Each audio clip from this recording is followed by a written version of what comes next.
The Admiral laughed as she stood quietly by the command console. Her civilian badge marked her as an outsider. His laughter echoed through the room, and other officers chuckled along. They thought she didn't belong there. But that was before. The alarms. Before the crisis.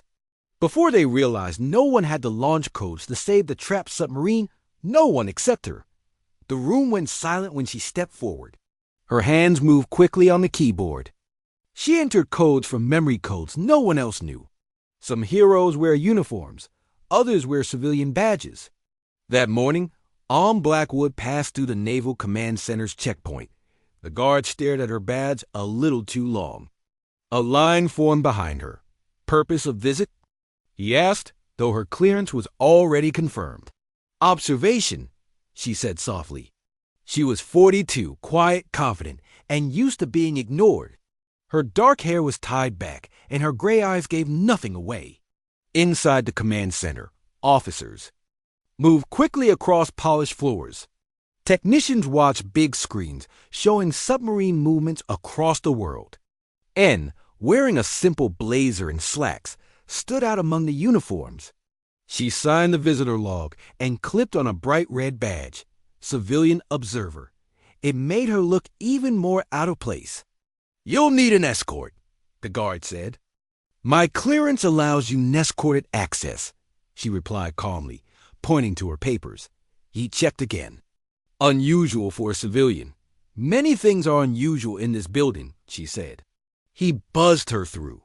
The command center was a massive room filled with technology. Big screens showed weather, ship locations, and more. Dozens of stations were arranged in circles. Officers tracked missions around the world. She stood near the tactical briefing area. Admiral Thaddeus Wentworth spoke confidently about the USS Barracuda, a submarine testing a new drive system. It was deep underwater in the North Atlantic. Anne watched the display closely. She knew this submarine well. A young officer noticed her watching and shifted his screen. "This area is restricted," he said, though her badge showed she had clearance. She simply nodded and stepped back. Her eyes stayed on the Barracuda's signal. The Admiral turned and noticed her. He walked over, still in command mode. "Can I help you, ma'am?" "Just observing, Admiral." He smirked. "Enjoying the tour? I think Civilian Day is next Thursday." More chuckles followed. Anne said nothing. She showed no emotion. But someone noticed Lieutenant Nara. Casmi. She didn't laugh. She watched. The Admiral walked off. Anne moved quietly to the side and took out a small notebook. Inside were detailed notes about submarine systems, schematics, personal codes, old memories. A photo fell out partly. Burned. A younger N stood beside a submarine marked SSN 593B. Most of the photo was gone. Lieutenant Casmi came over. "Don't mind the Admiral," she said kindly. "Everyone's tense. The Barracuda test is a big deal." And nodded. "I'm Nara Casmi, Tactical Communications. Are you here for the Nightshade observation?" "In a manner of speaking. You're not from the Pentagon, are you?" "No." Before more could be said, a commotion started. A signal on the main screen blinked irregularly. The Barracuda's status was changing. "That's not normal," Casmi said. Admiral Wentworth stepped forward. "Report. Minor fluctuation in the drive system," his officer said. "Captain wants to continue. Permission granted. But monitor it closely," and made a note. For the next hour, everything seemed fine. But she stayed close to the display, watching, waiting. She asked the young officer about the temperature at test depth. 3.2 degrees Celsius, ma'am. "And the thermocline?" He hesitated. "Not really important for the test." "Please," she said gently. He showed her the data. "Thank you," she said, and made another note. Suddenly, Admiral Wentworth appeared behind her. "Enjoying the data, Miss Blackwood?" I didn't know tourists asked so many questions. Before she could reply, an alarm rang out. Red lights flashed. The Barracuda was in trouble. Emergency. Signal from the Barracuda, the officer shouted. The submarine had lost propulsion. Life support was failing. They couldn't surface. How many on board? The Admiral asked. 127, sir. They tried to activate a backup system called Archimedes, but it needed special codes. No one in the room had the clearance. Not even the Admiral. Get me someone with access, he shouted. We need 40 minutes, an officer said. We don't have 40 minutes. The Admiral yelled, slamming the console. The countdown began, 18 minutes until life support failed. Maybe 22 minutes before the reactor became unstable. Casmi looked at Anne. You know something, don't you? How long until the reactor goes critical? 18 minutes? Maybe less.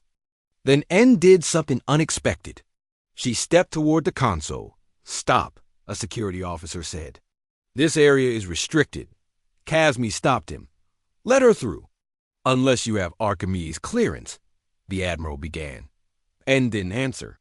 She pulled out a metallic gray card. No name, no rank, just a strange hologram. The base security chief recognized it and backed off immediately. She swiped the card. A scanner asked for confirmation. Authorization. Blackwood Irwin. Designation. Olympus 7. Teehee system.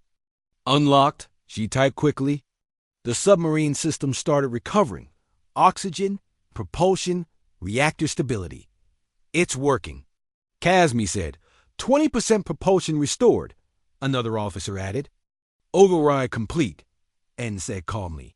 The Barracuda was safe. Wentworth stared at her. Who are you? In his private office, she explained. She worked for a top-secret group called Olympus, a Cold War program above even the Pentagon. They oversee advanced naval tech and act only in extreme cases. She wasn't a visitor. She was the safeguard no one saw coming. The Barracuda had been attacked from inside. Someone tried to hijack its new navigation system. Now we investigate. N said. She assigned Casmi to collect the data personally. You'll leave immediately. How did you arrange that so fast? Casmi asked. Olympus has its ways. Before leaving, Casmi turned to her. Were you really a submarine commander? A shadow crossed N's face. USS Thresher 2. Before the incident. That ship was lost. Officially, there were no survivors. Official records serve their purpose, she said quietly, just like myths. Later, N sat alone in a dark car. Her badge was back in her pocket. Her laptop showed maps, codes, and proof that more attacks were coming. The Barracuda was only the beginning. She drove off into the evening traffic, one of many cars. Just another civilian, unseen. Some heroes fight in battles we never hear about. Some wear no uniform at all.